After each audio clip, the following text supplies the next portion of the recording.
Looking at problem number 9, there's an addition sign in between the parentheses. So do not multiply them. This is just combining like terms. So we can either solve this by circling our two x's and then underlining the 7 and the 5.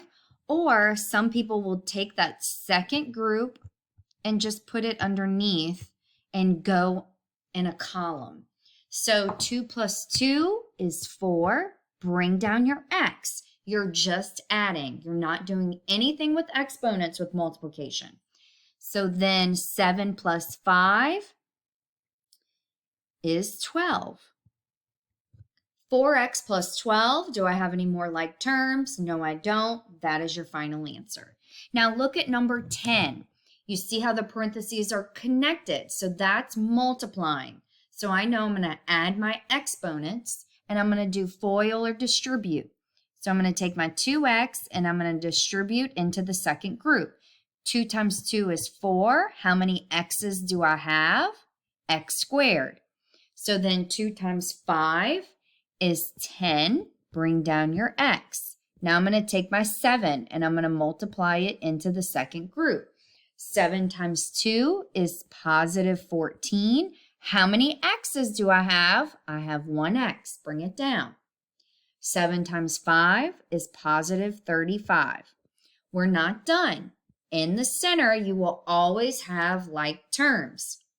Now we're just adding. So we're doing nothing with the exponents.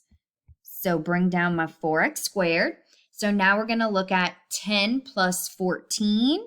So that's positive 24. Bring down your x. And then make sure you bring down that positive 35. Okay, let's look at number 11. If you notice, number 11 has a subtraction sign in the middle. So we need to distribute that subtraction sign because what's really there? A negative 1. So we need to multiply negative 1 into the second group.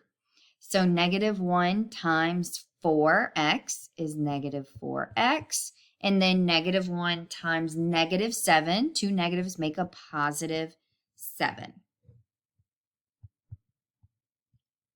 So you can keep it in a straight line if you want, or you could have wrote that second group underneath the first group and gone down the column like we did for number 9. It's up to you, but I wanted to show each one and then you can decide what works best for you. So I'm going to circle my like terms. I have an x here and a negative 4x. If you notice, I circled the sign in front of the number because they go together. So 2 minus 4 is negative 2. Bring down your x. And then I'm going to combine my like terms of negative 2 plus 7. So that's positive 5. Number 12. There's an addition sign in the center. So I do not need to distribute any negatives. So I can take this second group if I want and write it under the first and just go down the column. So this is addition. So 4 plus 8 is positive 12. Bring down your x. Negative 5 minus 7 is negative 12. So I showed you one where it's listed on the line, and then you can circle and underline like terms. Or you can take the second group and write it under the first group and go down the columns.